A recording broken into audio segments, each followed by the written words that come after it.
السلام علیکم ورحمۃ اللہ وبرکاتہ۔ الحمد للہ وکفیٰ وسلام علی عبادہ الذین اصطفیٰ۔ محترم سامعین، محرم کا مقدس مہینہ چل رہا ہے۔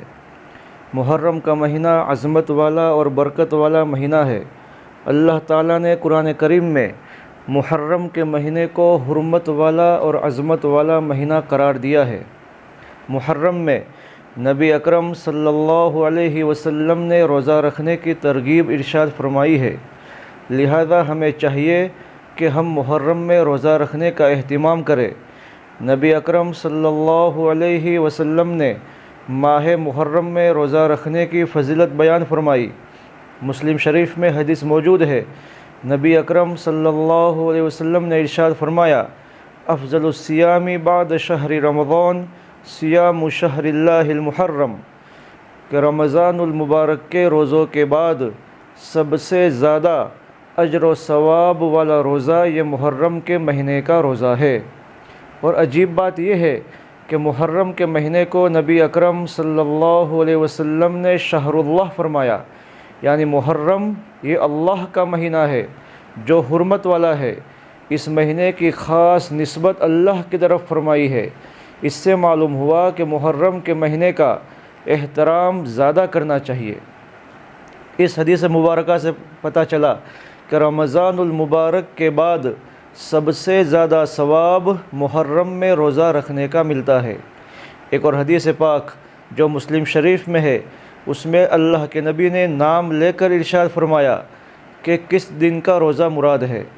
حضرت عبداللہ ابن عباس رضی اللہ تعالیٰ عنہما روایت فرماتے ہیں کہ نبی اکرم صلی اللہ علیہ وسلم نے ارشاد فرمایا، صیام یوم عاشوراء احتسب علی اللہ ان یکفر السنۃ التی قبل، کہ جو انسان 10ویں محرم کا روزہ رکھے، اللہ کے نبی فرماتے ہیں کہ مجھے انشاءاللہ اللہ کی ذات پر امید ہے کہ اللہ تعالیٰ اس کے گزرے ہوئے 1 سال کے چھوٹے گناہوں کو معاف فرما دیں گے۔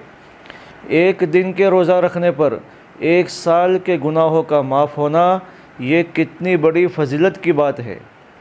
ایک اور روایت میں ہے کہ نبی اکرم صلی اللہ علیہ وسلم سے 10 محرم کے روزے کے متعلق سوال کیا گیا تو رسول اللہ صلی اللہ علیہ وسلم نے ارشاد فرمایا کہ 10ویں محرم کا روزہ رکھنے کی وجہ سے اللہ تعالیٰ 1 سال کے گناہوں کو معاف فرماتے ہیں۔ یہاں گناہوں سے مراد چھوٹے گناہ ہے، اس لیے کہ کبیرہ گناہ بغیر توبہ کے معاف نہیں ہوتے۔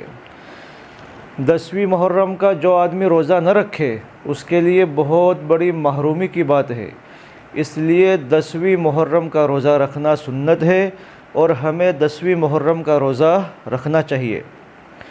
محرم کا مہینہ نبی اکرم صلی اللہ علیہ وسلم کا پسندیدہ مہینہ تھا۔ حضرت عبداللہ ابن عباس رضی اللہ تعالیٰ عنہما سے مروی ہے کہ حضرت عبداللہ ابن عباس رضی اللہ تعالیٰ عنہما بیان فرماتے ہیں کہ میں نے رمضان المبارک کے علاوہ سوائے محرم کے روزے اور خاص طور پر یوم عاشوراء کا روزہ، یعنی 10ویں محرم کے روزے کا جو اہتمام میں نے رسول اللہ صلی اللہ علیہ وسلم کو کرتے دیکھا اور روزے کا اہتمام کرتے نہیں دیکھا۔ تو نبی اکرم صلی اللہ علیہ وسلم 10ویں محرم کا روزہ رکھا کرتے تھے۔ جب رسول اللہ صلی اللہ علیہ وسلم ہجرت فرما کر مدینہ منورہ تشریف لائے تو یہودی بھی 10ویں محرم کا روزہ رکھتے تھے۔ اللہ کے نبی نے پوچھا کہ تم لوگ 10ویں محرم کا روزہ کیوں رکھتے ہو؟ تو یہودیوں نے جواب دیا کہ اس دن اللہ تعالیٰ نے حضرت موسیٰ علیہ السلام کو اور آپ کی قوم کو فرعون کے ظلم سے نجات دی تھی اور فرعون کو پانی میں غرق کر دیا اور ڈبو دیا، تو ہم اللہ کا شکر بجا لانے کے لیے 10ویں محرم کا روزہ رکھتے ہیں۔ تو رسول اللہ صلی اللہ علیہ وسلم نے فرمایا، نحن احق بموسیٰ منکم، تم سے زیادہ حق ہم رکھتے ہیں کہ موسیٰ علیہ السلام اللہ کے نبی تھے اور تمام انبیاء بھائی ہیں، لہٰذا ہمیں بھی 10ویں محرم کا روزہ رکھنا چاہیے، اور اللہ کے نبی نے مسلمانوں کو روزہ رکھنے کا حکم فرمایا۔ صحابہ اکرام نے ایک مرتبہ رسول اللہ صلی اللہ علیہ وسلم سے عرض کیا کہ اللہ کے نبی، یہودی بھی 10ویں محرم کا روزہ رکھتے ہیں اور ہم بھی 10ویں محرم کا روزہ رکھیں گے، تو کہیں یہودیوں کے ساتھ مشابہت تو نہیں ہو جائے گی؟ تو رسول اللہ صلی اللہ علیہ وسلم نے فرمایا کہ اگر آئندہ سال میں زندہ رہا تو 10ویں محرم کے ساتھ ایک روزہ اور رکھیں گے تاکہ یہودیوں کے ساتھ ہماری مشابہت نہ ہو۔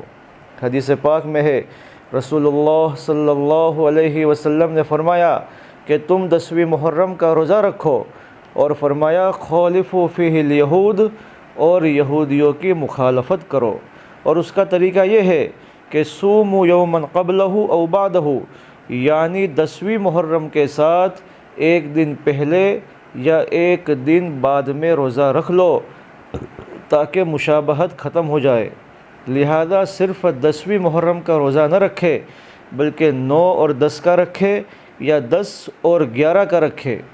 اس حدیث پاک سے یہ بات سمجھ میں آئی کہ عبادت میں بھی حضور پاک صلی اللہ علیہ وسلم نے کفار کے ساتھ مشابہت کو منع فرمایا۔ روزہ رکھنا ایک عبادت ہے، ایک اللہ کی بندگی کا طریقہ ہے، لیکن اس میں بھی اللہ کے نبی نے یہ پسند نہیں فرمایا کہ اس میں دوسری قوموں کے ساتھ اور غیر کے ساتھ مشابہت ہو۔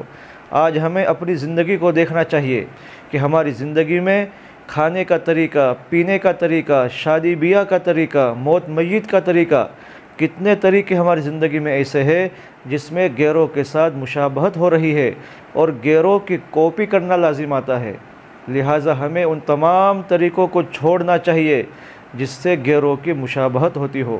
ایک اور حدیث پاک میں آتا ہے کہ نبی اکرم صلی اللہ علیہ وسلم نے ارشاد فرمایا من تشبہ بقوم فہو منہم، کہ جو جس قوم کے ساتھ مشابہت کرے گا، جو جس قوم کی کاپی کرے گا، اللہ تعالیٰ قیامت میں انہی کے ساتھ ان کو کھڑا کرے گا۔